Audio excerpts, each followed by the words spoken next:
ካባው የሮም ሰይፉም የቄሳር ነውና ነገር ግን ይህንን የብረትና የድንጋይ ግድግዳ አልፈን ወደ እልፍኙ ጥልቀት ስንገባ የገዢው ግርማ ወደ ባዶነት ይቀየራል። ውጭው በኃይል ያጌጠ ቢሆንም ውስጡ ግን በከባድ ጸጥታና በሚያስፈራ ስቃይ የተሞላ ነው።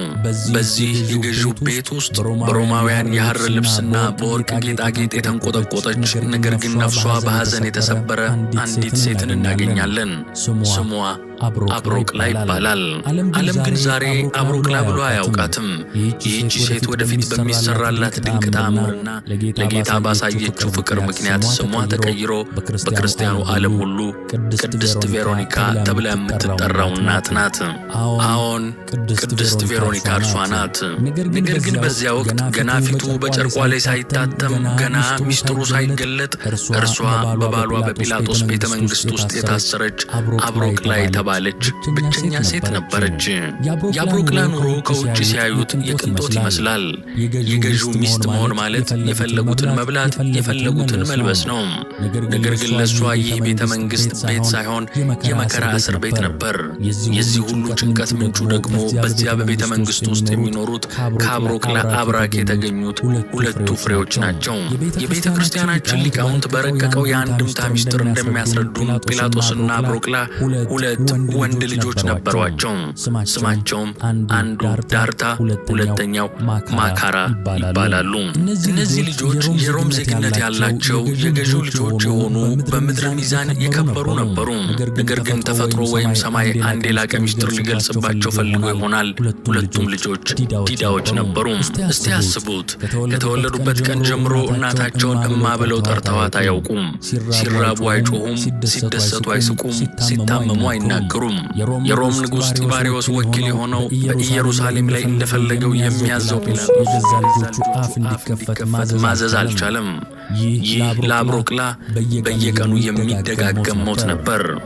በወርቅ አልጋ ላይ አስተኝታቸው ስትመለከታቸው ውበታቸው እንደ አበባ የሚፈካ ነገር ግን ድምፅ እንደሌላቸው ምስሎች ነበሩ። አብሮቅላ በየቀኑ እነዚህ ዲዳ ልጆቿን እያየች ታነባለች። ባሏ ጲላጦስ በውጭው ዓለም ከካህናትና ከአይሁድ ሽማግሌዎች ጋር በሚያደርገው የፖለቲካ ውጥረት ተጨናንቆ ወደ ቤቱ ሲገባ የልጆቹ ሁኔታ ደግሞ እጥፍ እሳት ይሆንበታል። ምናልባትም በታሪክ የምናውቀው የጲላጦስ ግራ መጋባትና ጭካኔ ከዚህ የቤት ውስጥ ጫና የመነጨ ሊሆን ይችላል። አብሮቅላ ግን ከሮም ፖለቲካ ይልቅ የልጆቿ ፈውስ ይበልጥባት ነበር። ቀናት እየነጎዱ ሌሊቶች እየተፈራረቁ ሄዱ። አብሮቅላ ተስፋ ወደ መቁረጥ ተቃረበች። ምርጥ ሐኪሞች መጡ፣ ጠቢባን ተጠሩ። ሁሉም ግን መድኃኒት የለውም አሉ። ሀብት የማይገዛው የሮም የጦር ኃይል የማያመጣው ሰላም እንዳለ አብሮቅላ በምሬትም ቢሆን ተረዳች። ነገር ግን በዚህ የጨለማ ጊዜ ውስጥ አንድ ስስ የብርሃን ጨረር ወደ ጲላጦስ ግቢ ሰርጎ ገባ። ወሬ ነበር፣ አሉባልታ የሚመስል ነገር ግን ልብን የሚነካ ዜና። ከገሊላ መንደሮች ከድሆች ጎጆ የሚነፍስ እንግዳ ወሬ። አገልጋዮቿ ሲያንሾኳሽኩ ትሰማለች። በገበያ የዋሉ ወታደሮች ስለ አንድ ነቢይ ሲያወሩ ጆሮዋ ይጠልፋል። የናዝሬቱ ኢየሱስ ይሉታል አሉ። ይህ ስም በጲላጦስ ጆሮ የአመፀኛ ስም፣ የሮምን ሰላም የሚያደፈርስ ሰው ስም ነበር። በአብሮቅላ ጆሮ ግን ሌላ ትርጉም አለው። አገልጋዮቿ በድፍረት ነገሯት፣ እመቤቴ ሆይ በገሊላ የሚኖረው ያ ሰው የተዘጋን ይከፍታል አሉ። እውር ያበራል፣ ሽባ ያቀናል። ከሁሉም በላይ ብለው ድምፃቸውን ዝቅ አደረጉ። ከሁሉም በላይ ዲዳዎች ሲናገሩ፣ ደንቆሮች ሲሰሙ ዓለም ሁሉ እያየ ነው አሏት። ይህንን ስትሰማ የአብሮቅላ ጉልበት አልቻለም። ዲዳዎች ሲናገሩ፣ የተዘጋ አንደበት ሲከፈት፣ ይህ ወሬ ለገዢው ሚስት ተራ ዜና አይደለም፣ የሕይወት ውሃ ነበር። ዝም ያሉትን ዳርታና ማካራን ተመለከተቻቸው። ይህ የናዝሬቱ ኢየሱስ የኔንም ልጆች ያይ ይሆን የሚል ናፍቆት በልቧ አደረ። ስለ እርሱ በሰማች ቁጥር በውስጧ ያለው የባዶነት ስሜት እየጠፋ በተስፋ መሞላት ጀመረች። እርሷ የምትፈልገው ፖለቲካ አልነበረም፣ የአንድ እናት ጥያቄ መልስ ብቻ ነበር። ነገር ግን ነገሮች የተገላቢጦሽ ሆኑ። እርሷ በልቧ ልታገኘው ልጆቿን ይዛ በፊቱ ልትወድቅ ስትመኝ፣ ባሏ ጲላጦስ ግን ይህንን ሰው በካህናቱ ክስ ምክንያት እንደ ወንጀለኛ ሊዳኘው እየተዘጋጀ ነበር። የአየሩ ሁኔታ ተቀያየረ። በኢየሩሳሌም ላይ የክፋት ደመና ረበበ። ያ የድሆች ተስፋ፣ ያ የዲዳዎች አፍ መፍቻ፣ ያ የሕሙማን ፈውስ የሆነው ኢየሱስ ተይዞ ታስሮ ወደ ባሏ ወደ ጲላጦስ አደባባይ ሊመጣ ነው። አብሮክላ ይህንን ስትሰማ በድንጋጤ ተዋጠች። ሊፈውሳት የሚችለውን ብቸኛ ሰው ባሏ ሊገድለው ሊፈርድበት፣ ይህ እንዴት ይሆናል? በቤተ መንግሥት ውስጥ ያለው ጸጥታ አሁን ወደ ፍርሃት ተቀየረ። ሐሙስ ምሽት ደረሰ። የፋሲካ ዋዜማ። ውጭው ጨለማ ነው። የአብሮክላ ልብ ግን ከውጭው በባሰ ጨልሟል። ወደ መኝታዋ ሄደች። ባሏ ጲላጦስ በሌላኛው ክፍል ውስጥ ኢየሱስን እንዴት እንደሚዳኘው፣ የአይሁድን ሕዝብ ጩኸት እንዴት እንደሚያስተናግድ እያሰላሰለ ነው። አብሮክላ ግን በንጹሕ አልጋዋ ላይ ተኝታ ወደማይታወቀው አምላክ ትማጠናለች። ያንን ጻድቅ ሰው አታጥፋው፣ ተስፋዬን አታጨልመው እያለች ታለቅሳለች። They say can't put a face on money. Yes. Here I am. Let's be clear. I'm complicated. እናም እንቅልፍ ወሰዳት። ተራ እንቅልፍ ግን አልነበረም። ያ ለዘመናት ሲነገር የሚኖረው ታሪክን የቀየረው የቤተ መንግሥቱን መሠረት ያናወጠውና አብሮክላን ወደ ቬሮኒካነት የለወጠው አስፈሪ ሕልም ወደ አብሮክላ አእምሮ መጣ። ዓይኖቿ ተከደኑ፣ መንፈሷ ግን ነቃ። በዚያች ሌሊት በዚያች በተዘጋጀው የገዢው ቤት ውስጥ ሰማይ ለአብሮክላ ትልቅ ምስጢር ሊገልጽላት መጋረጃው ተቀደደ። ሌሊቱ መሸ።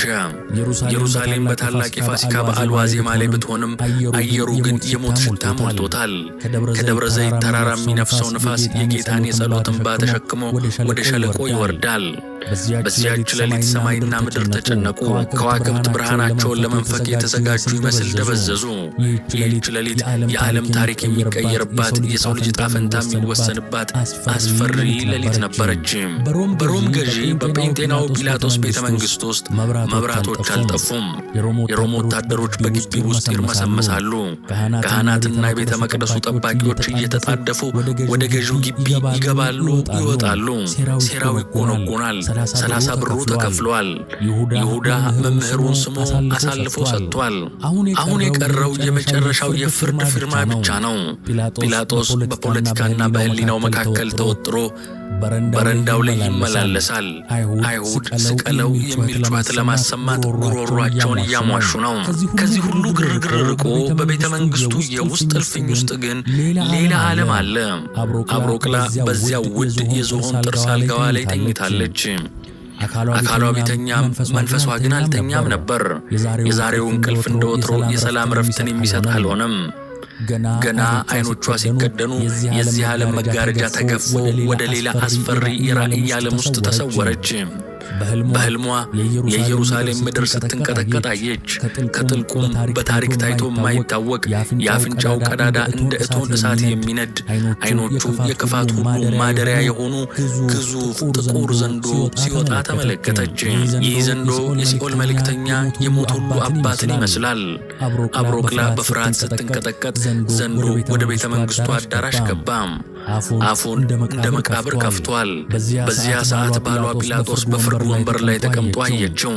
ነገር ግን ጲላጦስ እየፈረደ አልነበረም፣ እየተፈረደበት እንጂ። ያ ግዙፍ ዘንዶ ወደ ጲላጦስ ተጠጋ። የገዢው ሥልጣን፣ የሮም ካባ፣ የወታደሮቹ ብዛት ሊከላከሉለት አልቻሉም። ዘንዶ ጲላጦስን በአንድ ጊዜ ዋጠው። ባሏ፣ የልጆቹ አባት በዚያ የጨለመ አውሬ ሆድ ውስጥ ተሰወረ። ይህ ለጲላጦስ እውነትን አሳልፎ በመስጠቱ የሚጠብቀው የዘላለም ጥፋት ምልክት ነበር። አብሮክላ በሕልሟ ልትጮህ ፈለገች፣ ነገር ግን ድምፅ አልወጣት አለ። ቀጥሎ የሆነው ግን የበለጠ አሰቃቂ ነበር። ዘንዶ ጲላጦስን ከዋጠ በኋላ ፊቱ ወደ እርሷ አዞረ፣ ወደ አብሮክላ። እርሷን ግን አልዋጣትም። ይልቁንም የሰማይ መብረቅ የሚመስል ጫፉ በእሳት የተለበጠ ረጅም አለንጋ ወይም ጅራፍ ተመዘዘ። ያ የእሳት አለንጋ በአየር ላይ ሲሽከረከር አየችው። ወዮልኝ አለች በልቧ። አለንጋው ወረደ። የንግሥትነት ክብር ያላት የሮም ባላባት የሆነችው አብሮክላ በራእዩዋ ዓለም ተገረፈች። ጅራፉ አካሏን ሲያቃጥለው ስቃዩ እስከ አጥንቷ ዘልቆ ወደ ነፍሷ ሲገባ ተሰማት። ይህ ሕልም ምን ይሆን? ቤተ ክርስቲያን ሊቃውንት እንደሚያመሰጥሩት አብሮክላ በሕልሟ የተገረፈችው ጅራፍ በማግስቱ ጠዋት ጌታ ኢየሱስ ክርስቶስ በሮማውያን ወታደሮች እጅ የሚቀበለው የጅራፍ መከራ ነበር። እርሷ በመንፈስ ሆና የዚያን ጌታ ሕማም ተካፈለች። ስለ እርሱ በሕልሜ ብዙ መከራ ተቀብያለሁና እንድትመሰክር ያደረጋት ይህ የእሳት አለንጋ ነበር። ጲላጦስ በኃጢአት ሲዋጥ፣ አብሮቅላ ግን በሕማም ነፃ ወጣች። አቤት የሚል የድንጋጤ ጩኸት አስተጋባም። አብሮቅላ በላብ ተጥለቅልቃ ከመኝታዋ ባነነች። ልቧ ሊፈነዳ ይመስል ይደልቃል። ትንፋሽ አጥሯታል። የመኝታ ክፍሉ ጨለማ እንደ መቃብር ከብሏታል። ገና ከሕልም ዓለም ሙሉ በሙሉ አልወጣችም። የዚያ የእሳት ጅራፍ ሕመም አሁንም በትከሻዋ ላይ ይሰማታል። የባሏ የጲላጦስ በዘንዶ የመዋጥ ምስል ከዓይኖቿ ሊጠፉ አልቻሉም። ያየችው ነገር ሕልም ብቻ እንዳልሆነ ከላይ የተላከ ማስጠንቀቂያ፣ ከሰማይ የተሰጠ መለኮታዊ መልእክት መሆኑን ነፍሷ አወቀች። ከአልጋዋ ላይ ተስፈንጥራ ወረደች። ወደ መስኮቱም ሮጠች። ውጪ ገና አልነጋም። ነገር ግን ከግቢው በታች በሊጦስትራ አደባባይ ላይ ችቦዎች ይንቀሳቀሳሉ። የሰይፍ ኮሽታ ይሰማል። አንድ ነገር እየተፈጸመ ነው። አንድ ትልቅ ጥፋት፣ ሊመለስ የማይችል ስህተት እየተሰራ ነው። ማነው እዚያ ያለው ብላ ጮኸች። ድምጿ ይንቀጠቀጣል። አንዲት አገልጋይ እየሮጠች ገባች። እመቤቴ ምን ሆነሻል? ፊትሽ ተበርዟል እኮ። አብሮቅላ ለአገልጋዩዋ መልስ ለመስጠት ጊዜ አልነበራትም። አሁን እያንዳንዱ ሰከንድ የሕይወትና የሞት ዋጋ አለው። የዚያ የናዝሬቱ ኢየሱስ ጉዳይ እንደሆነ ገባት።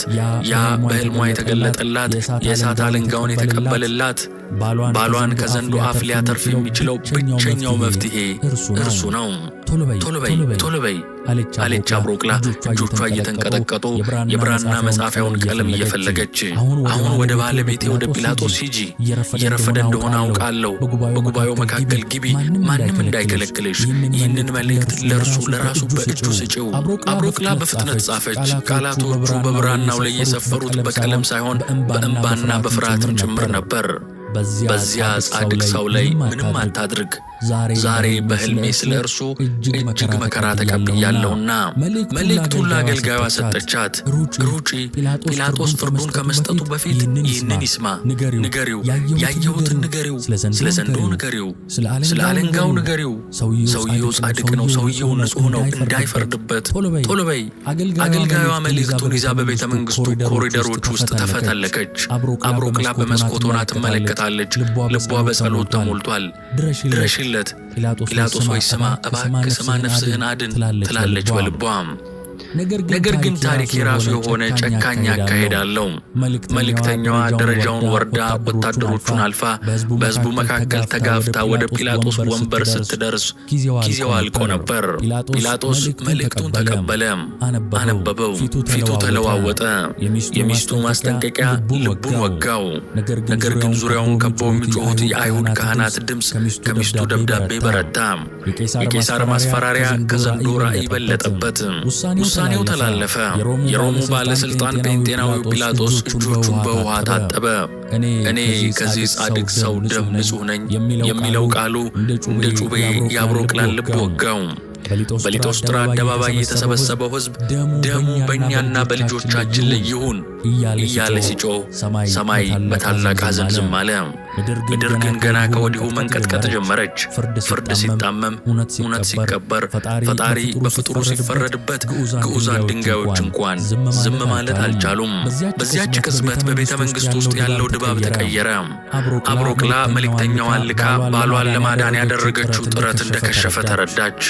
የላከችው መልእክት ተነቦ ነገር ግን ተጥሏል። ተስፋ በመቁረጥ ስሜት ውስጥ ተውጣ እየተንገዳገደች ወደ ልጆቿ ክፍል አመራች። ዓለም የጨከነበትን ያንን ጻድቅ ማዳን ባትችልም ቢያንስ ልጆቿን አቅፋ ለማልቀስ ፈለገች። የልጆቹ ክፍል በር ተከፍቷል።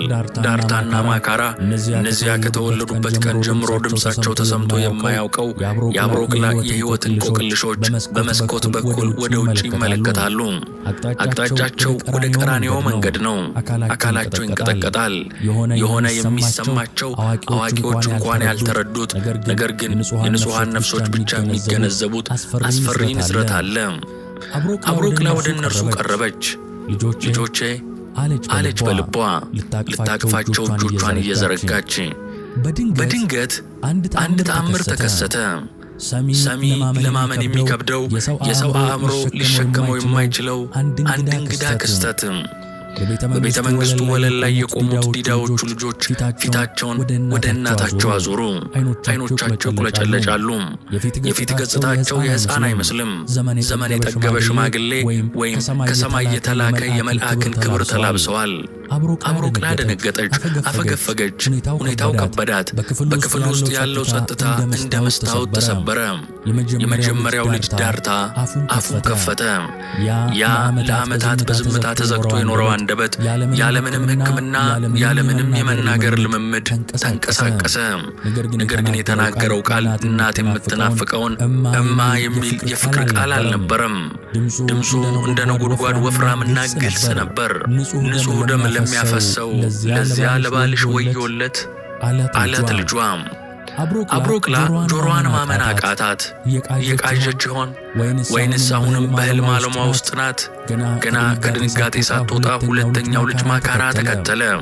የእርሱን ድምፅ እንደ መጀመሪያው ኃይለኛ እንደ ሰይፍም የሚቆርጥ ነበር። እውነትን አውቆ ለገደለ፣ ብርሃንን አይቶ ላጨለመ ለዚያ ለባልሽ ወዮለት አላት። ልጆቹ በአንድነት ተናገሩ። ወዮለት አሉ። ይህ ጩኸት የልጆች ጩኸት አልነበረም። ይህ የሰማይ ፍርድ አዋጅ ነበር እንጂ። አብሮክላ በድንጋጤ ተንበረከከች። የገዛ ልጆቿ እነዚያ ዲዳዎች አሁን የትንቢት ቃልን ይናገራሉ። እነዚያ መስማት የማይችሉት አሁን የሰማይን ድምፅ ያስተጋባሉ። አብሮክላ ተረዳች። ያ በሌሊት በሕልሟ ያየችው ዘንዶ፣ ያ የተቀበለችው የእሳት አለንጋና አሁን ደግሞ የልጆቿ በተአምር መናገር ሁሉም የሚያሳዩት አንድ እውነት አለ። የተፈረደበት ተራ ሰው አይደለም። እርሱ የእውነት አምላክ ነው። እርሱ የዲዳዎችን አንደበት ከፋች፣ የድሆች ጠበቃ፣ የዓለማት ጌታ ነው። ባሏ ጲላጦስ በፈጣሪው ላይ ፈርዷል። ልጆቿ ግን ፈጣሪያቸውን አውቀው መሰከሩ። ቤተ መንግስቱ ተናወጠ። የአብሮክላ ልብ ተከፈለ። በዚያች ቅጽበት አብሮክላ ውሳኔ ወሰነች። ፍርሃት ከውስጧ ጠፋ። የንግሥትነት ክብሯ፣ የሮም ዜግነቷ፣ የባሏ ስልጣን ሁሉም ከፊቷ እንደ ጉም ተበተኑ። አሁን የምትሰማው የልጆቿን ወዮለት የሚል ማስጠንቀቂያ ብቻ ነው። ባሏ ባጠፋው ጥፋት እርሷ ልትክስ ፈለገች። ባሏ ፊቱን ባዞረበት ሰዓት እርሷ ፊቱን ልትፈልግ ተነሳች። ከወለሉ ላይ ተስፈንጥራ ቆመች። የልጆቿን ቃል እንደ ስንቅ ያዘች። አይኖቿ በእንባ ተሞሉ። በክፍል ውስጥ ያገኘችውን ንጹሕ የራሷን መጎናጸፊያ ጨበጠች። ይህ ጨርቅ ከደቂቃዎች በኋላ የታሪክ ትልቁን ቅርስ የሚሸከም መሆኑን አላወቀችም ነበር። ብቻ አነሳችው፣ ሮጠች። አብሮክላ ከልጆቿ ክፍል ወጥታ በቤተ መንግስቱ ረዥም ኮሪደሮች ላይ መሮጥ ጀመረች። አገልጋዮቿ መቤቴ ወዴት ትሄጃለሽ እያሉ ሲጠሩ፣ እርሷ ግን አልሰማችም። ወታደሮች በመንገድ ላይ ሲቆሙ ገፍትራቸው አለፈች። የለበሰችው የክብር ልብስ፣ ያጠለቀችው ወርቅ አልያዛትም። ጫማዋ ወልቆ ከኋላዋ እስኪቀር ድረስ ሮጠች። አሁን እርሷ የጲላጦስ ሚስት አይደለችም። አሁን እርሷ የዳርታና የማካራ እናትም አይደለችም። አሁን እርሷ ነፍሷ የተጠማች እውነትን የምትፈልግ ለተገፋ አምላክ የምታነባ ሴት ናት። ከቤተ መንግስቱ ግዙፍ በሮች ስትወጣ የቀራንዮ መንገድ በሕዝብ ተጨናንቋል። አቧራው ይቦናል። የጅራፍ ድምፅ ይሰማል። ስቀለው የሚል ጩኸት ምድሪቱን ያነቃንቃል። አብሮክላ ይህንን ሁሉ ሰብራ ገባች። የሮም ወታደሮች ጦር አልፈራችም። የአይሁድን ጥላቻ አልተጠየፈችም። ዓላማዋ አንድ ነው። ያንን ወዮለት የተባለለትን ሰው ማግኘት፣ ያንን በሕልሟ መከራውን የተካፈለችውን ጌታ ማየት። መንገዱ ጠባብ፣ ግፊያውም ከባድ ነው። ነገር ግን ፍቅር ጉልበት ሆናት። እየወደቀች እየተነሳች እያለቀሰች እየሮጠች ወደ መሃል ተጠጋች። እናም አየችው። መስቀል ተሸክሟል። በሰው ኃጢአት ደክሟል። ፊቱ በደምና በላብ ተሸፍኖ ጉልበቱ ዝሎ ሲወድቅ አየችው።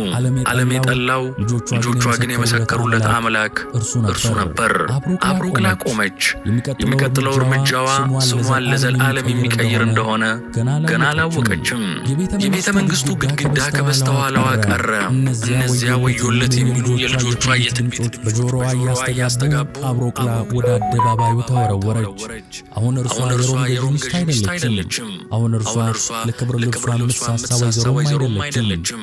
በዚያ ሰዓት አብሮቅላ ልቧ የተሰበረ ነፍሷ የተጨነቀ እውነትን ፍለጋ የምትሮጥ አንዲት ምስኪን ሴት ብቻ ናት።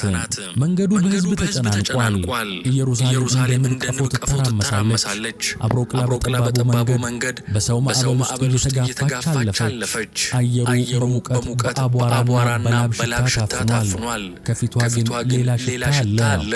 የደም ሽታ፣ የንጹህ ደም ሽታ። ከሩቅ የግርፋት ድምፅ ይሰማል። የሮም ወታደሮች የሚሳደቡት ስድብ፣ የአይሁድ የፌዝ ጩኸት አየሩን ሞልቶታል። አብሮቅላ ይህንን ሁሉ እያየች አልቆመችም። ልቧ የሚመራትን አቅጣጫ ተከትላ ተፈተለከች። እናም በዚያ ጠባብ የኢየሩሳሌም ጎዳና በፍኖተ መስቀል መሃል ያንን ፍጥረት ሁሉ የናፈቀውን ነገር ግን ዓለም የገፋውን ጌታ ተመለከተችው። ወድቋል። ሰማይና ምድርን የዘረጋው እርሱ ከባድ መስቀልን ተሸክሞ በጉልበቱ ተንበርክኳል። ከሰው ልጆች ሁሉ ይልቅ ደም ግባት ያለው የተባለለት ያንን ውብ ፊቱ አሁን የሰው ክፋት አበላሽቶታል። ከአክሊሉ የሚወርደው ደም ከሰውነቱ የሚወርደው ወዝ ከመንገዱ አቧራ ጋር ተደባልቆ ፊቱን ሸፍኖታል። አይኖቹ በደምና በላብ ተጋርደዋል። እስትንፋሱ ቁርጥ ይላል። በዙሪያው ያሉ ወታደሮች ይገርፉታል። አብሮቅላ ይህንን ስታይ ልቧ ፈሰሰ። የባሏን የጲላጦስን ፍርድ ውጤት ፊት ለፊቷ አየችው። ያየችው ሕልም ሆነ። ዘንዶ ሲውጠው አለንጋው ሲገርፈው የነበረው ትዕይንት በዓይነ ሕሊናዋ መጣባት። ነገር ግን አብሮቅላ አልሸሸችም። እንደ ባሏ እጇን ታጥባ አልተመለሰችም። ይልቁንም በፍርሃት የደነዘዘውን ሕዝብ በጭካኔ ያበደውን ወታደር ሁሉ ሰንጥቃ ወደ መሃል ገባች። ወታደሮቹ ሊያግዷት ሞከሩ።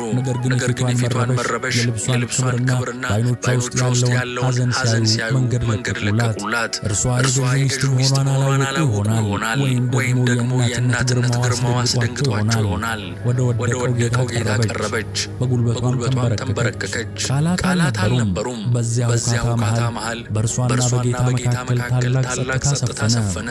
የሚፈሰውን ደሙን ጠባጠበውን ላቡን ተመለከተች። እንደ ንግሥትነቷ እጅ ልትነሳው ወይም እንደ ባለሥልጣን ሚስት ልታድነው አልቻለችም። ማድረግ የምትችለው አንድ ነገር ብቻ ነው፣ ፍቅሯንና ርኅራኄዋን መግለጽ። ከራሷ ላይ ያንን የክብር ምልክት የሆነውን ከጥሩ ሐር የተሠራውን ነጭ መጎናጸፊያን አወለቀች። በዚያ ዘመን አንዲት የክብር ሴት ራሷን በአደባባይ መግለጧ ነው። አብሮቅላ ግን ስለ ጌታ ክብር የራሷን ክብር ጣለች። ነጭ መጎናጸፊያዋን ዘረጋች። በሚንቀጠቀጡ እጆቿ ያንን በደምና በላብ የተጨማለቀውን የዓለም መድኃኒት ፊት ቀስ ብላ አበሰችው።